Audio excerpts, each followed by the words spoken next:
ہمارے مخالفین کی پشت پناہی بھی کر رہا ہے۔ لیب کی تباہی ہمارا بہت بڑا نقصان ہے۔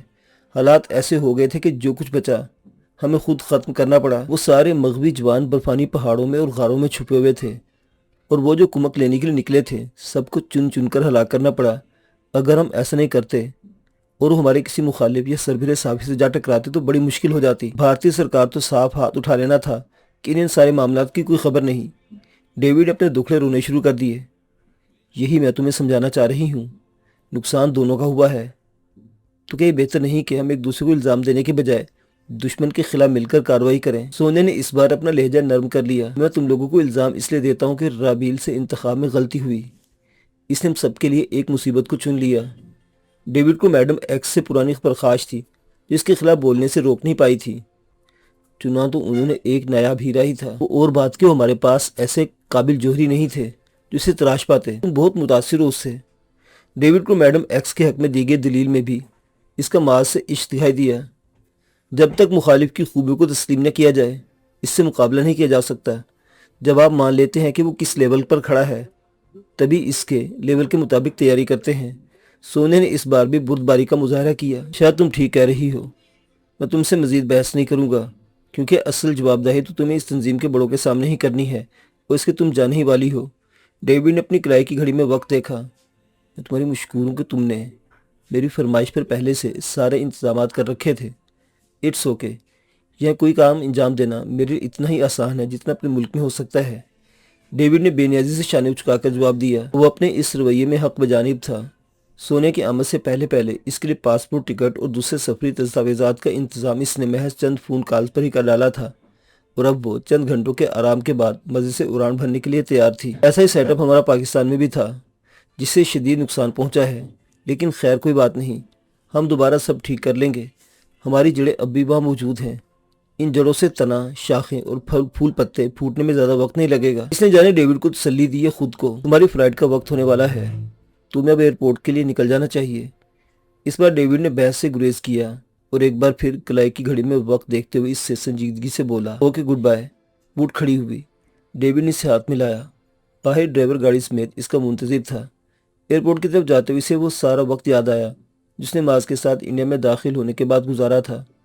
اسے اپنے اشاروں پر چلانے کی کوشش، اس کا بار بار جلدے جانا اور پھر گدھے کے سر پر سے سینگ کی طرح غائب ہو جانا، اس کے غیاب کے عرصے میں اس کی تلاش میں کیسے ماری ماری پھرتی تھی، اسے سب یاد تھا۔ ماز کی تلاش کے اس عرصے میں ہی اس کے لیے اپنے جذبات کو ٹٹولا تھا اور دھیرے دھیرے اس حقیقت کو تسلیم کر لیا تھا کہ اس کی محبت میں مبتلا ہو گئی ہے۔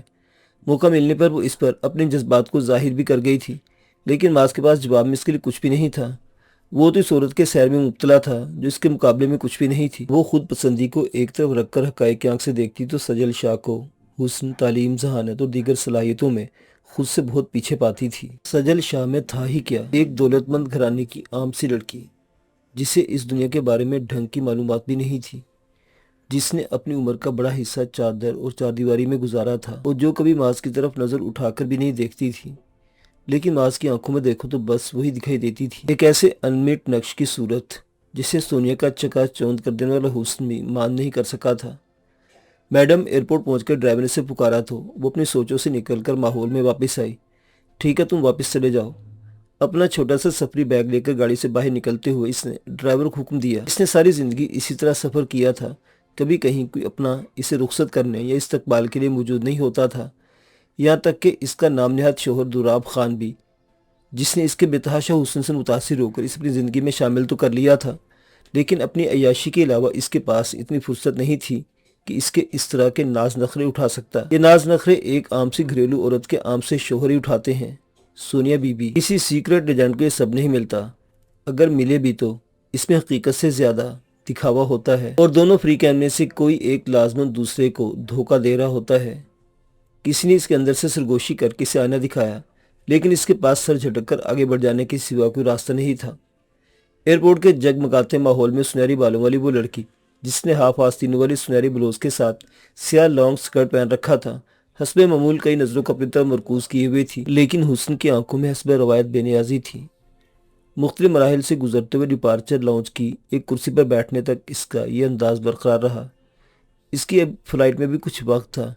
اسے یوں ہی وہاں موجود افراد پر ایک نظر دوڑائی تو ایک شناسا چہرے نے توجہ کھینچ لی، کیونکہ یوں کہ چہرہ بے شک شناسا تھا پر انداز اجنبی۔ سنا ہے تم کئی برس پہلے اپنے گھر سے غائب ہو گئے تھے اور اب واپس آئے ہو تو تمہاری یادداشت غائب ہو چکی ہے۔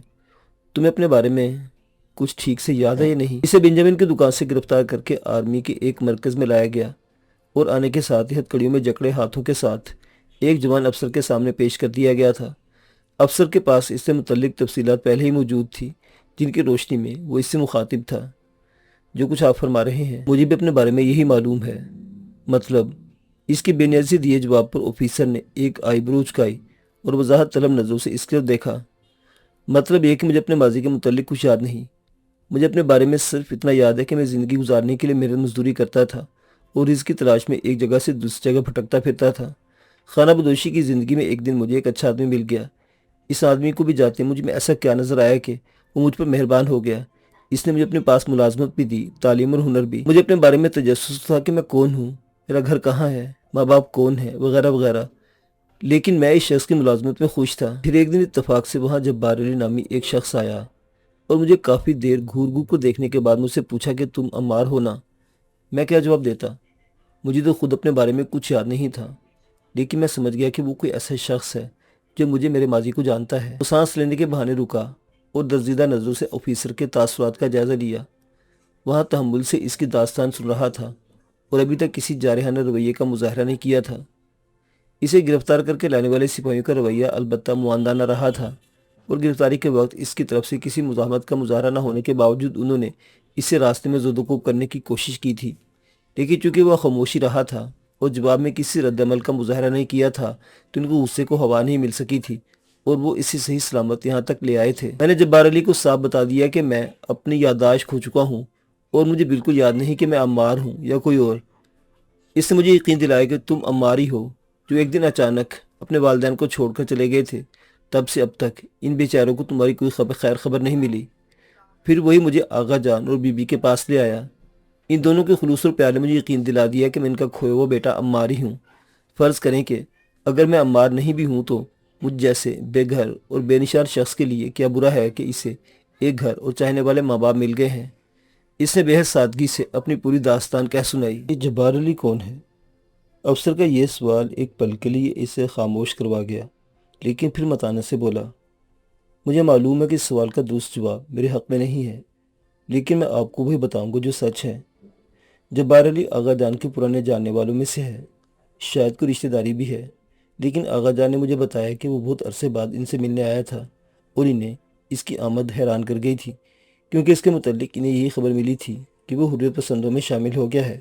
بہرحال اس نے مجھے آغا جان کے حوالے کیا اور پہلے ہی کی طرح پھر غائب ہو گیا۔ وہ جانتا تھا کہ وہ لوگ اس کے متعلق ساری معلومات جمع کیے بیٹھے ہوں گے، اس لیے اسے اپنے متعلق وہی بتایا جو بہت سے دوسرے لوگ بھی جانتے تھے۔ سنا ہے تم بھی آتنک وادیوں میں شامل ہونے کی نیت سے ہی گھر سے بھاگے تھے اور پھر تمہاری کوئی خبر نہیں ملی تھی۔ اس سوال کو کرتے افسر خاص طور پر اپنی نظریں اس کی نظروں میں گاڑ دی، جو جیسے اس کے اندر کی گہرائیوں سے سچ کھوج لائے گا۔ آپ کی طرح میں نے بھی یہی بات سنی ہی ہے۔ مجھے خود اپنے بارے میں جتنا یاد ہے وہ یہی ہے کہ میرے سر کی چھت اور روٹی کے لیے بھاگ دوڑ کرتا ایک بے نام و نشان انسان تھا، جسے ایک بھلے آدمی نے سہارا دے کر اس کی زندگی کو آسان بنا دیا۔ اس بھلے آدمی کا نام مسٹر جوناتھن دہلی کے کاروباری آدمی ہے اور کاروبار کے سلسلے میں ان کا یہاں بھی آنا جانا لگا رہتا ہے۔ اس نے بتایا تو افسر نے گردن کو یوں جنبش دی جیسے وہ یہ بات پہلے سے جانتا ہو، اور یقیناً وہ جانتا تھا۔ اس کے بعد بھی اس نے اس کے متعلق کئی سوال کیے جن کے جوابات وہی تھے جو پہلے ہی ہر ایک کے علم میں تھے۔ اوکے، میں مانتا ہوں کہ تم نے میرے کسی سوال کے جواب میں جھوٹ نہیں بولا۔ انکل بنجامن نے تمہاری سفارش کی ہے، اس بات کا وشواس دلایا ہے کہ تم رات کو ان کے گھر ہی تھے اور جو کچھ پیش آیا اس سے تمہارا کوئی تعلق نہیں، وہ کچھ الجھا سا تھا۔ انکل بنجامن میرے بابا کے بہت اچھے دوست ہیں، یہ انہی کے کارن ہے کہ تمہیں یہاں لانے کے لیے ٹارچر سیل میں بھجوانے کے بجائے میں نے اپنے پاس بلوایا ہے۔ ظاہر ہے تم سچے بھی ہو اور تمہارے ہر سچ کا ثبوت بھی ہے، پر جانے کیوں کچھ ایسا ہے جو من میں کھٹکتا ہے اور تمہیں سچا ماننے سے روک رہا ہے۔ اس کی الجھن کی وجہ سامنے آ گئی۔ میں آپ کی حراست میں ہوں، آپ اپنا پورا اطمینان کر لیں، اس نے سکون سے جواب دیا، لیکن دل ہی دل میں اس شخص کی چھٹی حس کو داد دیے بغیر نہیں رہ سکا، جو سب ٹھیک نظر آتے ہوئے بھی اس کے اندر کی گڑبڑ کو بھانپ گئی تھی۔ ہمیں جو کرنا ہے وہ کر لیں گے، پر ابھی تم یہ بتاؤ کہ حاجی شیر خان کی بیٹی سے تمہارا کیا سمبند ہے؟